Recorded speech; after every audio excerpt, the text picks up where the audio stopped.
Italia disebut mencapai kemenangan terbesar setelah berhasil menangkap bos mafia yang buron selama 30 tahun, yaitu Matteo Messina Denaro. Denaro memang dikenal sebagai bos mafia nomor 1 di Italia. Ia berkuasa atas salah satu kelompok mafia paling mengerikan dan menakutkan yang pernah ada, bernama Mafia Sisilia. Bahkan Denaro juga disebut telah memegang senjata sejak usianya 14 tahun dan pembunuhan pertamanya terjadi ketika usianya beranjak 18 tahun. Mafia Sisilia atau dikenal juga dengan Cosa Nostra sudah muncul sejak pertengahan abad ke-19. Bisnisnya bergerak di berbagai bidang seperti pembunuhan, narkoba, hingga pemerasan.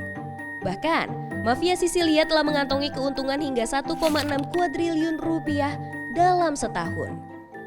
Di Italia setidaknya terdapat 4 kelompok mafia yang terhitung memiliki kekuasaan besar, di antaranya Cosa Nostra, Camorra of Naples, The 'Ndrangheta of Calabria, Sacra Corona Unita of Puglia.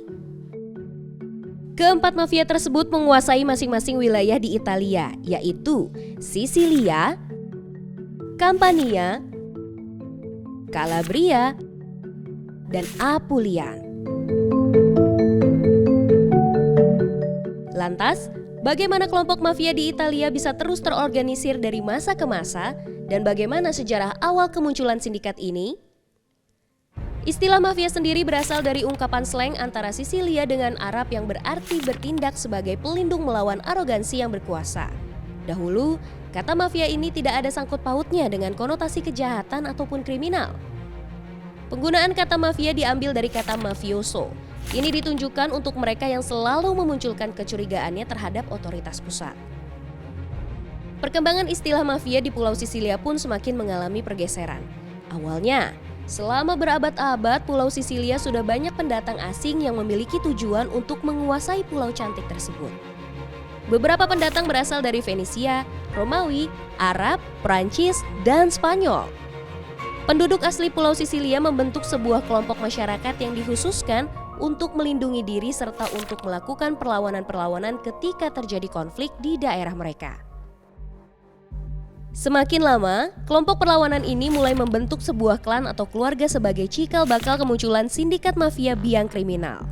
Mereka mulai secara terorganisir mengembangkan sistem keadilannya sendiri dan melakukan pembalasan dendam secara rahasia. Pergerakan mafia ini mulai melakukan pemerasan terhadap orang-orang kecil dan akhirnya membentuk sebuah kelompok kriminal yang lebih terorganisir. Kelompok mafia mulai menjadi pasukan tentara untuk kepentingan swasta yang bertugas memeras uang perlindungan dari pemilik-pemilik tanah.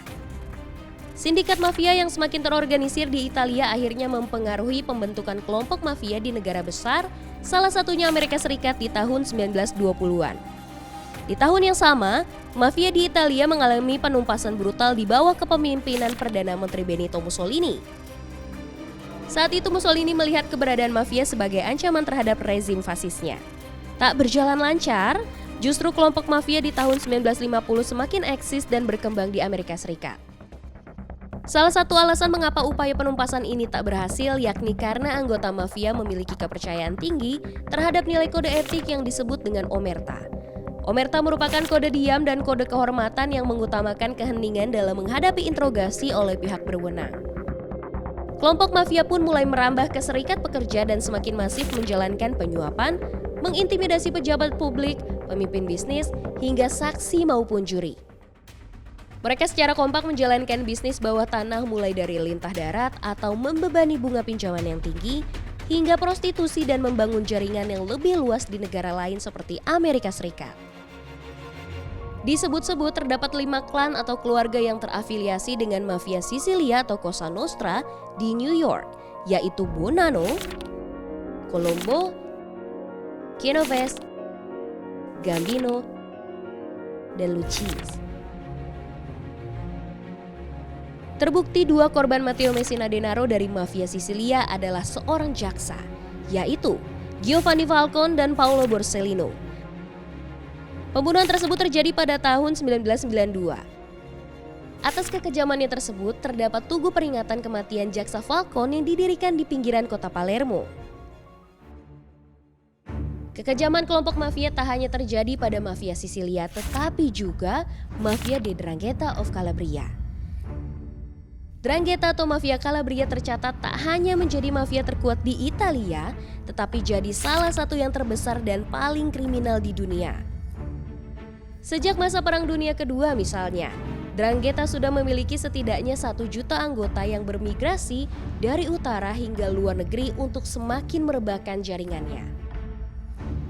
Bisnis haram yang dijalankan mafia Calabria semakin beragam, mulai dari penggelapan dana publik, penipuan yang menargetkan pembebasan pajak di penjualan lintas batas, pemerasan, perjudian, perdagangan manusia dan senjata, skema korupsi besar hingga penyelundupan narkotika. Berdasarkan laporan Organized Crime and Corruption Reporting Project atau OCCRP, 'Ndrangheta juga terlibat dalam penyelundupan narkoba ke pasar Eropa dengan membantu kartel Sinaloa dari Meksiko. Bahkan, Demoskopika Research Institute menyebut pendapatan 'Ndrangheta di tahun 2013 pernah mencapai 66,4 miliar dolar Amerika Serikat. Angka ini ternyata melebihi pendapatan McDonald's dengan Bank Jerman jika digabungkan. Lebih gilanya lagi nih, jika disejajarkan dengan perusahaan lain di Italia yang bergerak di bidang perminyakan hingga bank, bisnis mafia 'Ndrangheta menempati posisi keempat dengan pendapatan tahunan tertinggi. Kebrutalan 'Ndrangheta atau mafia Calabria tak hanya berhenti sampai di situ.